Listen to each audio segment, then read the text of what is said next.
Although the butterfly and the caterpillar are completely different, they are one and the same. What's poppin' YouTube? It's your girl Cornelay back with another video. That being said, like, comment, subscribe, hit that notification bell. I appreciate every last one of you guys. So basically, you read the title of this video. I'll be talking about my favorite WWE superstars of 2020. I was going to do the Slammy Awards, but that being said, it's going to take a lot of work. That being said, I think I am not going to do that no more. I was going to do that for my YouTube channel.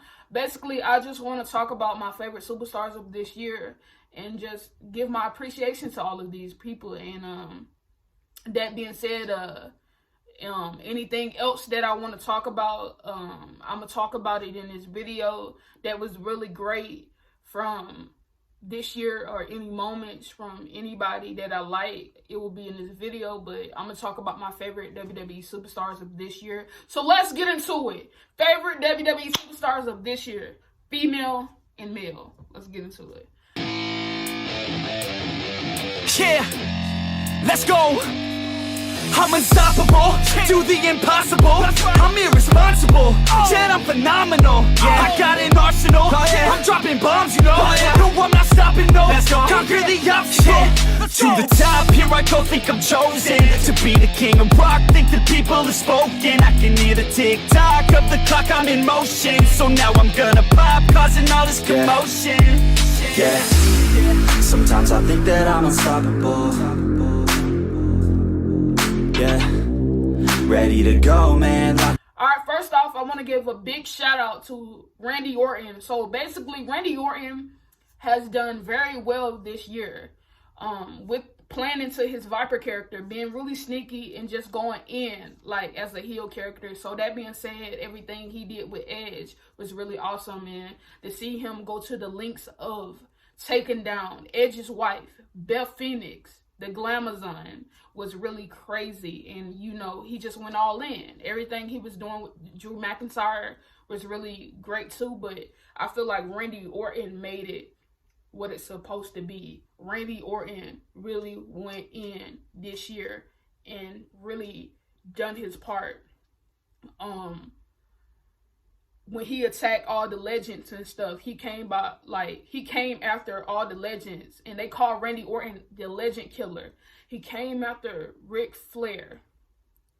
He came after Edge. He came after Christian. He came after Big Show. He came after Shawn Michaels. He came back after everybody. This man has went in as a heel character, period, point blank. And I'm going to give him that. I'm going to recognize you, Randy Orton. You did your thing. And this is the last thing I'm going to say. What he did at TLC, Tables, Ladders, and Chairs, the last pay-per-view of the year, was amazing. And that showed me, oh, this man is really good as a heel. He won the Inferno match against the Fiend, Bray Wyatt. And that has really made me say, oh my God, he set the Fiend on fire. Oh my God. Period. That man right there, I'm going to say you a good heel right now. Keep it going. Keep that momentum going into 2021. I hope the best for Randy Orton. But 2020 has been your year. You deserve it. You deserve it. I'm going to say it right now. You deserve it. Clap it up for the man, Randy Orton. There's only 3 important letters in the WWE. R, K,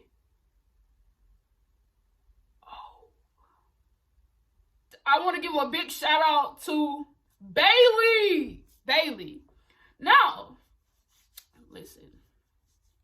I always knew that underneath the ponytail, underneath all of the glitter and the colorful, Bayley had potential. My intuition when I look at TV or a character doesn't lie. I don't like people because they don't have talent. I like people because I see the talent. Bayley was like a diamond in the rough. Back down in NXT, when she was this ponytail wearing, she was the crowd loving, you know what I'm saying? I always saw her like, she could have been that potential to be a female John Cena, because John Cena was this big male face of the company and everybody loved Bayley. She was that big face that all the kids love, all the kids just love, like John Cena was. So I thought she could have been the female John Cena. But Bayley, back down in NXT, Bayley had so much talent. So much talent. So much talent. When she had these Iron Man matches with Sasha Banks and when she had these rivalries with Asuka and different more people, Bayley was it. She came on the main roster and dun. That's when we start to go downhill with Bayley. But I stayed on this journey. I stayed on this ride through the good and the bad, because I knew that at some point she would become into something great. But I stuck it out, and I'm glad I did, because October the 11th, 2019, we got what I asked for in my prediction, Bayley as a heel. First, it was rocky with her as a heel. It was rocky. Because she transitioned from a face to a heel. And she was a face her whole career. And going into a heel and try to play that role really well, you're going to have time to adjust. But did she adjust? Yes, indeed, she adjusted. Ding dong, hello. Ding dong, hello. You stupid idiot. She adjusted. And I just want to say, she was champion for 380 days. I think that's the correct number. I'm not sure. 380 days. The longest reigning SmackDown Women's Champion. A Grand Slam champion. The first ever Grand Slam champion in WWE for the women. But right now, all I can say is my appreciation to Bayley. I appreciate everything. Thank you for making 2020 great.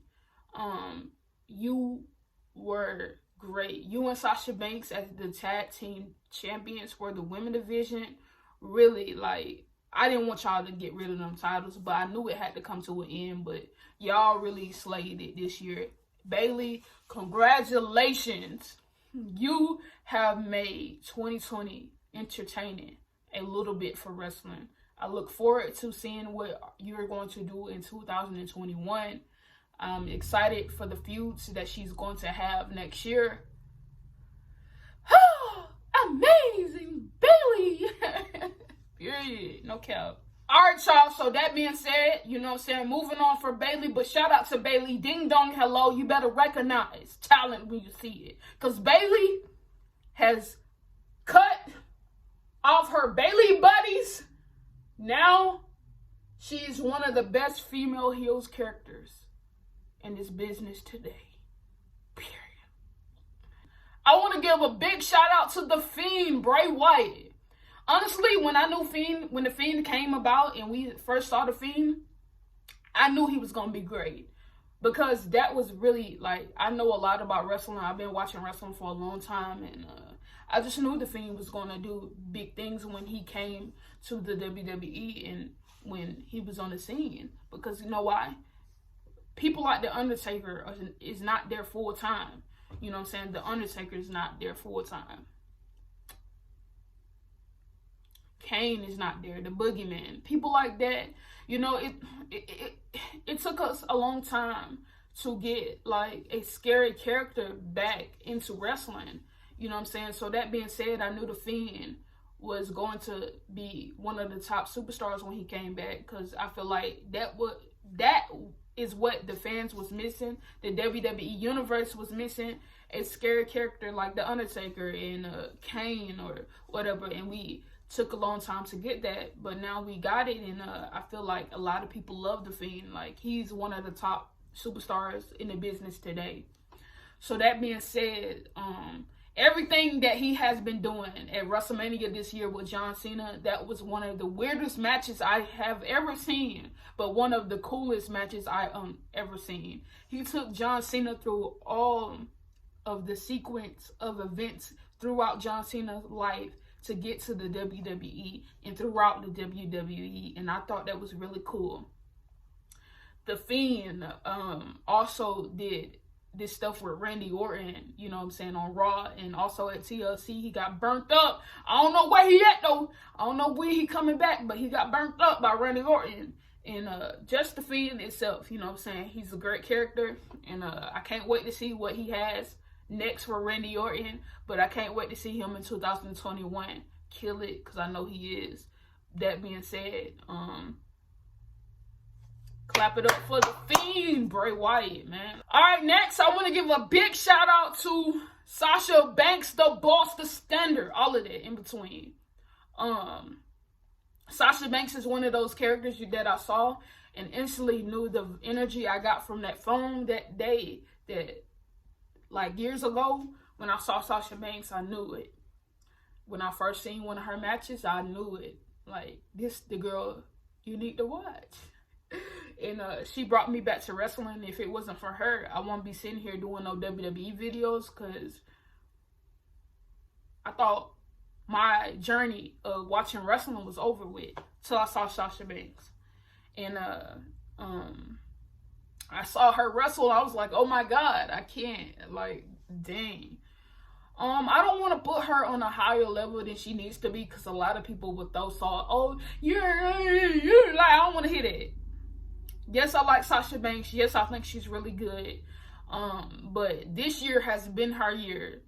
This has been her year. Triple Crown champion. This girl held every championship this year.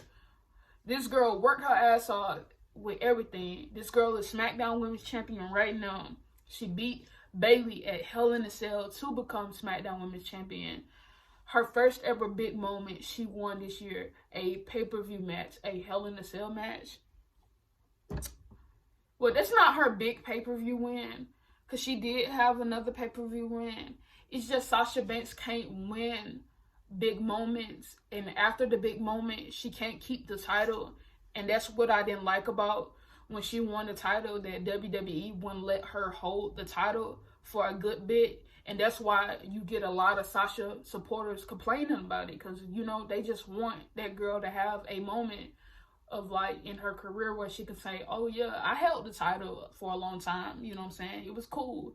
And also, oh yeah, I won a WrestleMania. If the other 4 horsewomen can win a WrestleMania, and she's one of the best out of all of them, why she can't run a WrestleMania? That's what my thing is. But, you know, but this year has been the year of the boss, and we're gonna keep going up in 2021. Her birthday next month, and we're just gonna be lit. But this year has been Sasha's year. She had this tag team title, she had the Raw title, she had the SmackDown title, man. She had it all. She had it all. But shout out to Sasha Banks, you know. She was pulling off great matches this year as well. She worked hard. Bayley worked hard, and the Fiend worked hard, and Randy worked hard to pull off a great year, you know what I'm saying? And yeah, so shout out to all of these people that I mentioned. Also, next, I want to say Sonya Deville. Come on now, we're going to have to give her flowers, period. Sonya Deville, she really, really showed a new side of her. Like, when she was with Mandy Rose with Fire and Desire, don't get me wrong, cool, y'all tag teaming, but you really got to see who's the star. Not saying Mandy don't got potential. This girl can squat over 200 pounds. You got potential. Now get into it. But Sonya Deville showed that girl can hold it down in a feud. That girl showed you that if you want acting, I can show y'all some little acting. I can do some acting. I can do some promo work, bro. She showed you. She was like one of the best heel characters too. And unfortunately, you know what happened with her and the whole situation. But I'm not going to get into it. But I wish her the best. And I hope that she comes back 2021. Oh my God. Because I miss Sonya Deville. I really do. I need her back. Please come back. Please come back. But everything that happened with this storyline with Mandy and Sonya and Otis and Dolph was a really good storyline this year, period, point blank. But we got to see a new side of Sonya Deville, and she really was on the money. And can't wait till she come back, because we need Sonya back, all right? Because I feel like when she come back, she going to be killing it again. All right, y'all. So next we got Naomi. All right, Naomi, she came back in the Royal Rumble, and my reaction was crazy. I was ready for her to come back. I was happy. I was really happy that she, came back, because, I love Naomi, and sometimes I feel bad because I talk about Sasha more, but the reason why, like before I stopped watching wrestling, Naomi was like the woman that I used to watch in NXT. And I used to look at her, I'm like, she got so much potential in athleticism. Like, that girl killed NXT. I'm like, y'all ain't got nothing on her. Y'all know when NXT, Kelly was her coach and stuff. I used to watch it. And then, But y'all, I was happy that she came back in the Royal Rumble. I was turned up. I was lit. I'm going to be lit when she come back again in 2021. But 2020, a lot of people saw her on Twitter. She was trending. They wanted her to get a chance, an opportunity. And I feel like given an opportunity, Naomi is really going to do amazing things. And I just want her to get those amazing things. I want her to be, she should be a 7-time champion right now. She should have more championships at this point. But we can only hope for the best, what I'm saying? I hope 2021 is her year. I really want to see her get the opportunity to shine. And you know what? I would love Naomi to take the title off of Sasha Banks or Bianca, whenever Sasha Banks drop it. I would love that. I would really love that. You know what I'm saying? Naomi. But Naomi, 2020, she really came back, showed out in the Royal Rumble with the gear and everything like that, with the afro. And throughout, when she came back, people was going in for her. So everybody is behind her, and hopefully 2021 she come back, and we still gonna be behind her, because we down since day one. Fuel the glow. Day one glow. Period. This is part 1 of this video. It's many more. I'm gonna do a part 2 to this video, but those are the superstars for right now that had a amazing 2020. I'm going to do a part 2, and the people in that part 2, you probably already know who I'm going to mention. But that being said, like, comment, subscribe, hit that notification bell. Those are the people for right now for part 1 that I thought had amazing 2020. That being said, like, comment, subscribe, and I'm out. Please comment down below.